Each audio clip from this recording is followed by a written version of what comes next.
1944년에 태어난 원숭이띠는 시대의 굴곡과 변화를 몸소 체험한 세대로 그 특유의 영리함과 재치 있는 사고방식이 평생에 걸쳐 많은 어려움을 극복할 수 있는 원동력이 되어 왔습니다.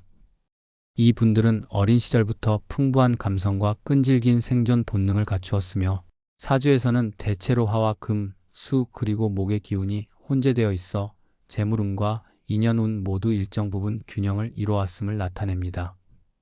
사주의 전개에 따르면 원숭이띠의 경우 생각보다 감정 기복이 심할 때도 있으나 그만큼 상황의 변화에 민첩하게 대처할 수 있는 재주를 가지고 있으며 이는 고비를 넘기고 재물운을 타개할 때 큰 역할을 합니다. 이와 같이 1944년생 원숭이띠에게 재물운을 가져다 줄 귀인은 평소 그들의 내면에 숨겨진 잠재력과 지혜를 일깨우는 역할을 수행합니다.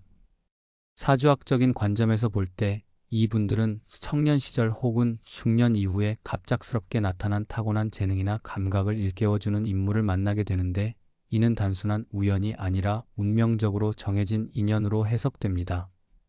이러한 귀인은 본인의 사주 속 부족한 부분을 보완하거나 시공간의 흐름에 맞춰 재물의 기운을 불러오는 능력을 갖추고 있으며 때로는 예기치 않은 조언이나 행동 혹은 사업이나 경제적인 조력자로서 나타납니다.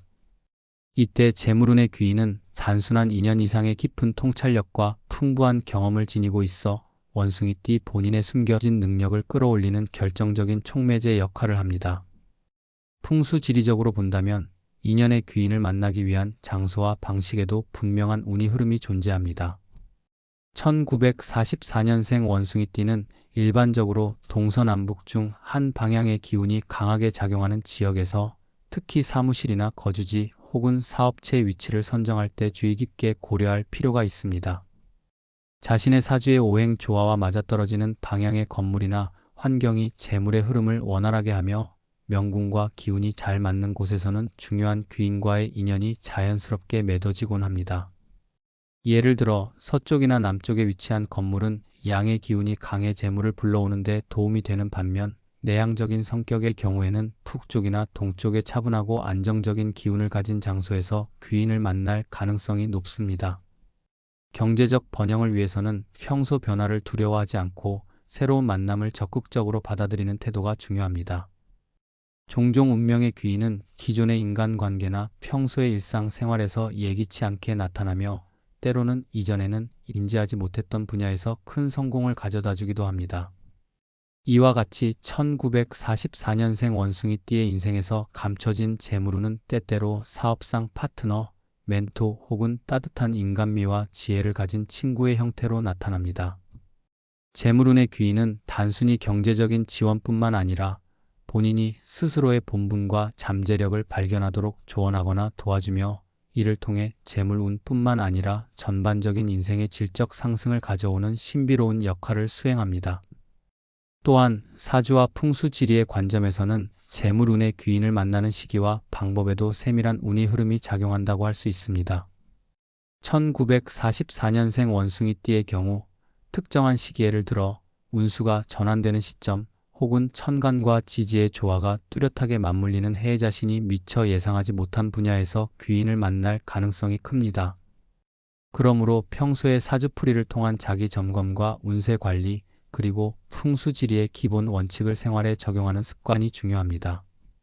자신의 집이나 사무 공간을 재정비하여 양의 기운이 원활하게 순환되도록 꾸미면 자연스럽게 재물운뿐만 아니라 더 많은 인연의 기회가 열리게 됩니다. 인생의 여러 전환점에서 나타나는 귀인을 통해 1944년생 원숭이띠는 오래전부터 마음속에 간직해온 재물과 인생의 희망을 다시 한번 복원하는 힘을 얻습니다. 이 귀인과의 만남은 단순히 재정적 이득을 넘어 삶의 목적과 방향성을 다시 확고히 하고 본연의 능력과 잠재력을 새롭게 인식하게 해주는 귀중한 경험으로 작용합니다.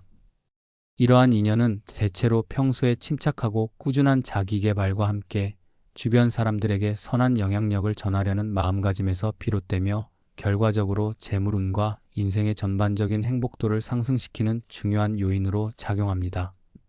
실제로 사주에서 목의 기운이 약하다고 평가받는 경우 재물운의 귀인은 목의 기운을 보강하여 전반적인 오행의 균형을 맞추는 역할을 담당합니다. 이와 같은 경우 귀인의 충고나 도움을 통해 평소에 감추어진 예술적 재능이나 창업 아이디어가 꽃을 피우게 되며 사업이나 투자의 판도를 번갈아 변화시키는 데 큰 역할을 합니다. 풍수지리적으로도 이러한 변화를 위해서는 집이나 오피스의 특정 공간에 목이 활성화될 수 있는 장식을 두거나 자연의 생기가 넘치는 식물들을 배치하는 등 작은 실천이 재물운을 부르는 계기가 될 수 있습니다. 가령 현관문이나 거실의 동쪽 측면에 식물을 두거나 목재 가구를 적극 활용하는 등의 변화는 귀인이 나타날 수 있는 환경을 마련하여 결과적으로 재물과 건강, 인연 모두에 긍정적인 영향을 미치게 됩니다. 또한 재물운 귀인은 사회적 네트워크 내에서 자연스럽게 등장하는 경우가 많은데, 이는 직접적인 인맥이나 오프라인 모임 혹은 온라인 커뮤니티를 통해서도 발견될 수 있습니다. 특히 오랜 경험을 통해 축적된 지혜와 감각을 가진 선배나 멘토와의 인연은 단순히 물질적인 도움을 넘어 심리적 안정감과 미래에 대한 자신감을 불어넣어 줍니다. 이러한 인연은 종종 예상치 못한 시기에 혹은 평소 관심 분야와 관련된 행사를 통해 자연스럽게 맺어지게 되어 본인 스스로가 새로운 성공의 발판을 마련할 수 있도록 돕습니다. 나아가 자신의 경험과 노하우를 적극적으로 공유하면서 사회 공헌에 참여하는 등의 활동은 재물운의 귀인과 인연을 더욱 굳건하게 하는 자양분 역할을 하게 됩니다. 마지막으로 1944년생 원숭이띠의 재물운을 가져다 줄 인연은 외적으로 눈에 보이는 형태보다는 내면 깊숙한 곳에서부터 우러나오는 에너지와 공감대를 바탕으로 형성됩니다. 사주학과 풍수지리의 기본 원리를 통해 볼 때 이러한 인연은 단순한 상호작용 이상의 의미를 지니며 살아가면서 쌓아온 경험과 지혜가 한데 어우러진 결과물입니다. 평소에 꾸준한 자기관리와 긍정적인 생활태도, 그리고 운의 흐름을 읽는 지혜가 결국 한 사람의 인생에 커다란 변화를 가져다주는 순간, 바로 그때 나타난 귀인은 본인의 재능과 재물운을 극대화하는 중요한 촉매제가 됩니다. 이러한 귀인은 외부의 인연뿐 아니라 스스로 마련한 풍수지리와 사주의 균형 속에서 자연스럽게 스며들어 다시 한번 인생의 황금기를 맞이할 수 있도록 이끄는 결정적 역할을 수행하게 됩니다.